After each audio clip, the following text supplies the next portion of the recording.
Gas সংকটে ভুগছে রাজধানী। সিএনজি ফিলিং স্টেশনগুলোতে যানবাহনে লম্বা সারিতে ভোগান্তিতে পরিবহন চালকরা।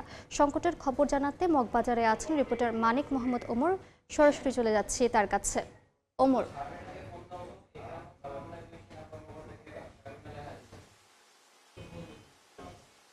এই মুহূর্তে আমি আছি রাজধানীর মগবাজারের একটি গ্যাস পাম্পে। এখানে আমরা সকাল থেকেই যানবাহনের দীর্ঘ সারি দেখতে পেয়েছি।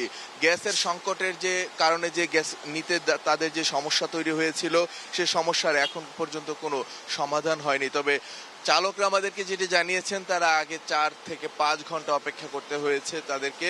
তারা ভোর রাতে, কেউ মাঝরাতে লাইনে এসে ভোরবেলায় বা সকালবেলায় এসে গ্যাস নিতে পেরেছেন, কিন্তু এখন সেই পরিস্থিতিটা কিছুটা পাল্টেছে। তারা বলছেন যে 2 থেকে 3 ঘন্টা লাইনে থেকে তারা এখন গ্যাস নিতে পারছেন। তবে গ্যাসের প্রেসার এখন আগের মতোই আছে।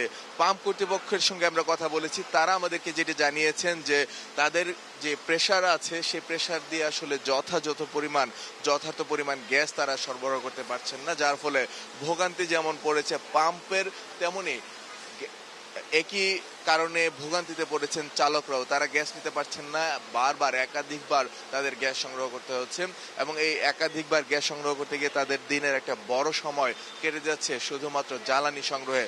এবং পাম্প কর্তৃপক্ষ আমাদেরকে যেটি জানিয়েছেন যে একাধিকবার যখন একটা গাড়ি গ্যাস সংগ্রহ করতে আসে, তখন তাদের সেই সময়টাও বেশি লাগছে এবং তারা দীর্ঘ সময় ধরে সেই সেবাটি দেওয়ার চেষ্টা করছেন, কিন্তু সেই সমস্যাটির আসলে কোনো সমাধান না হওয়া পর্যন্ত এই ভোগান্তির তেমন কোনো উন্নতি হওয়ার তারা সুযোগ দেখছেন না। একই সঙ্গে বাসা বাড়িতেও গ্যাসের যে সংকটটা চলছিল, সেই সংকটের এখন পর্যন্ত কোনো সুরাহা হয়নি। তার পাশাপাশি যারা উবার কিংবা রাইড শেয়ারিং অ্যাপ সেবা দিয়ে থাকেন, তাদের আয় রোজগারেও একটা বড় রকমের চাপ পড়েছে।